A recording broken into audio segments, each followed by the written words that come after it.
estaba diciendo que la limitación del esfuerzo terapéutico consiste en la ley faculta al paciente para decidir si acepta o no acepta el inicio de un tratamiento, o también para decidir si acepta o no acepta la continuidad de un tratamiento, es decir, el paciente puede suspender un tratamiento también. Y eso sí, eso está permitido por la ley. Justamente esa es una de las cosas nuevas que vino a traer la ley a la autonomía del paciente. Ahora, eventualmente el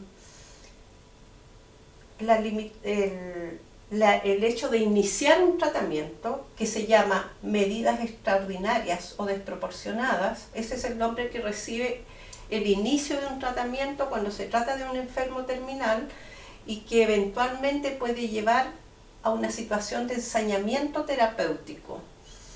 Porque, ¿en qué sentido? En el sentido de que estas medidas extraordinarias o desproporcionadas se refieren precisamente a iniciar o mantener un tratamiento curativo que, en estricto rigor, en lugar de prolongar la vida del paciente, lo que está haciendo es prolongar la agonía nomás del paciente que respira, ¿no es cierto?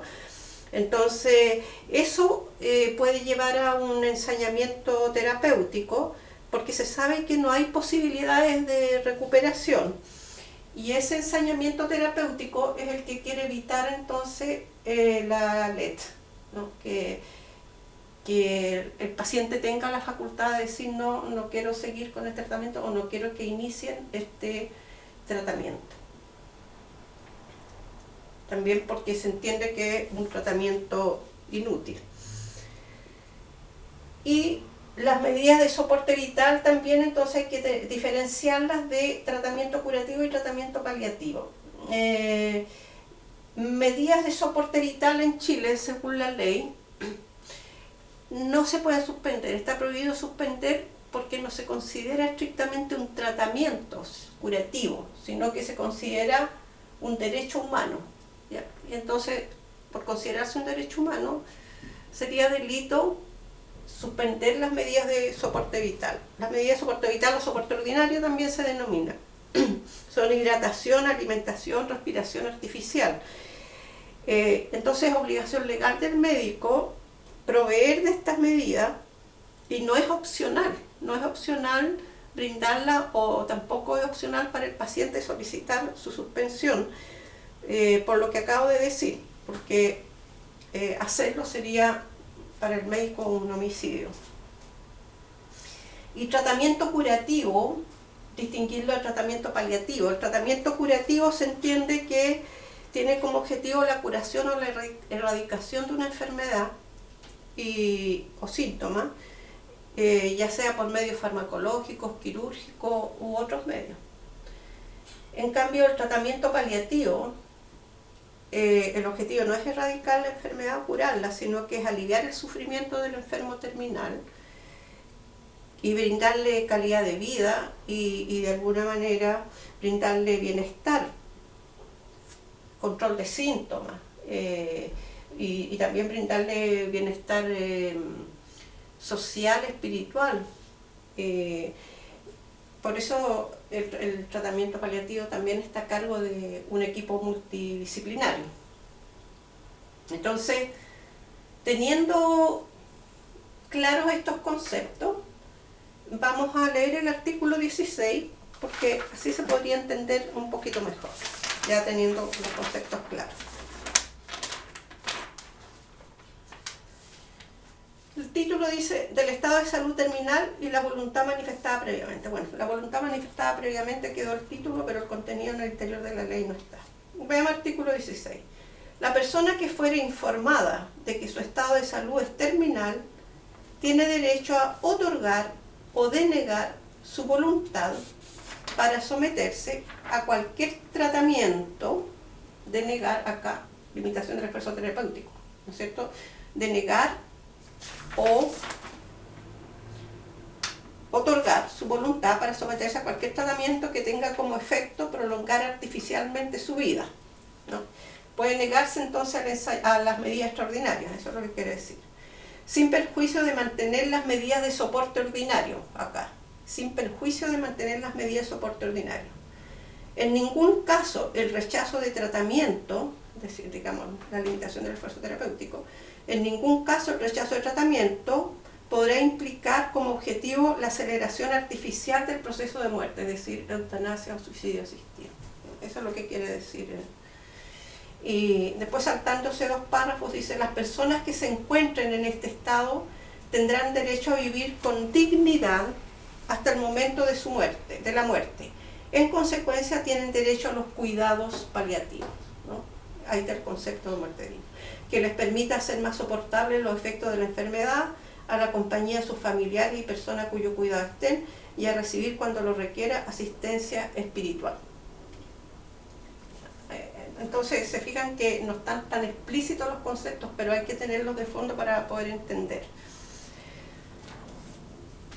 Ahí cerraríamos entonces el núcleo ético y dignidad con sus artículos emblemáticos, que son el 5º y el 16, trato digno y muerte digna. Vamos al otro núcleo, que es la autonomía, que también tiene artículos emblemáticos. Ya sabemos, ustedes saben, que cuando hablamos de autonomía sola no se puede hablar, que siempre que nos referimos a autonomía tiene 2 maneras de presentarse: como consentimiento informado o como confidencialidad. Entonces vamos a revisar de manera general los artículos emblemáticos relativos al consentimiento informado y los artículos emblemáticos correspondientes a confidencialidad. En el caso del consentimiento informado, el octavo que enfatiza el derecho que tiene el paciente a la información correlativo al deber que tiene el profesional de la salud de entregarle esa información. En el artículo 10, que es un artículo muy central, muy característico y propio de la Ley de Derecho a los Pacientes, en el artículo 10 lo que se encuentra ahí es aspectos relativos a respetar la autonomía del paciente, y refuerza en profundidad los contenidos de la información que hay que entregar al paciente. Ahí habla, por ejemplo, de informar oportunamente al paciente, de entregar una información suficiente y comprensible, concepto que ustedes ya manejan. Respecto de entregar información suficiente y comprensible, ¿respecto de qué? Respecto de los procedimientos diagnósticos, terapéuticos, o de una eventual propuesta de participación en un protocolo de investigación. Entregar información respecto a los riesgos y beneficios del tratamiento el tratamiento diagnóstico terapéutico que se esté brindando. Todo esto a fin de que el paciente pueda tomar una decisión realmente informada, y en caso que el paciente no sea competente, dice el artículo 10, entonces debe asumir la decisión un representante legal. Eso a grandes rasgos son los contenidos del artículo 10. Después el artículo 14 se refiere al enfermo común y corriente, no terminal, que también le da derecho a aceptar o rechazar un tratamiento. ¿Ya? ¿Qué podemos rescatar ahí como síntesis del artículo 14? Indica las condiciones ineludibles que debe cumplir un consentimiento informado, que ustedes también ya conocen: información suficiente y comprensible, voluntariedad, capacidad y competencia. Nuevamente aparece la figura del representante legal para decidir si la persona es incompetente transitoriamente o no transitoriamente. Reconocimiento, también aparece el reconocimiento del derecho del paciente a participar fundamentalmente es eso, ¿no es cierto?, del derecho del paciente a participar en la toma de decisiones sobre su persona, aceptando o rechazando tratamiento. Ya es el contenido del 14. Y en el artículo 15 aparecen las excepciones al consentimiento informado, según la ley, que serían las siguientes. Se puede obviar el consentimiento informado cuando hay un riesgo de salud pública, cuando hay una situación que represente un cuadro clínico de riesgo vital o secuela funcional para la persona y que no se pueda ubicar oportunamente al representante. Cuando se trata de una persona incompetente y no se cuenta también con la presencia inmediata del representante. Entonces, todos esos casos que enumera como excepciones del requerimiento de consentimiento informado, se procede entonces bajo el principio de que, comillas, se garantiza la protección de la vida. Eso es lo que se privilegia, ¿no? Se procede nomás porque se está garantizando la protección de la vida. Y después, en confidencialidad tenemos dos artículos emblemáticos, que son el 12 y el 13. En el caso del 12, lo que de alguna manera podemos destacar es que está hablando de datos sensibles, la ficha como datos sensibles. Y ambos artículos se refieren a la ficha clínica. Acá recalca que todos los datos contenidos en la ficha clínica es dato sensible. Y en el 13 lo que se encuentra es la definición de ficha clínica y el énfasis en que toda persona que no esté relacionada con el equipo médico o el equipo tratante del enfermo no puede tener acceso a la ficha clínica. Y también ahí habla de excepciones a la confidencialidad. Excepciones a la confidencialidad cuando lo autoriza el paciente, cuando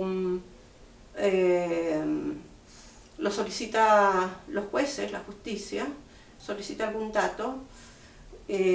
También tienen acceso a la ficha clínica los herederos cuando el paciente ha fallecido. Esas son algunas de las excepciones a la confidencialidad. Entonces, cerrando, lo que decía al principio es que si uno sigue leyendo la ley, siguiera leyendo los otros artículos, uno se da cuenta que prácticamente todos los artículos están transversalizados por el concepto de dignidad y autonomía, ¿no es cierto? Y como dije, desde el surgimiento de la ley, desde octubre del 2012, todo esto que anteriormente era solamente bioética o ética, o como quiera, desde el 2012 se toma esto, se elabora una ley con ello, y a partir de ese momento entonces ahora se convierten en derechos de los pacientes, que desde luego deben ser respetados por conocidos y respetados por los profesionales de la salud. Espero que haya quedado relativamente clara la síntesis y qué es lo relevante que ustedes tendrían que tener claro en la unidad 3. Les pedí que no revisara el resto de los contenidos porque los otros contenidos yo habitualmente los trataba en clase presencial. Entonces, estrictamente prefiero privilegiar la ley, que es lo más práctico, lo que ustedes sí o sí tienen que conocer, y dejar claro una cosa bien clara, que lo demás que quede todo vago, por así decir. Prefiero que esto quede claro, ¿ya? Cualquier consulta que tengan me pueden escribir y yo les respondo. Muchas gracias, que estén todos muy bien.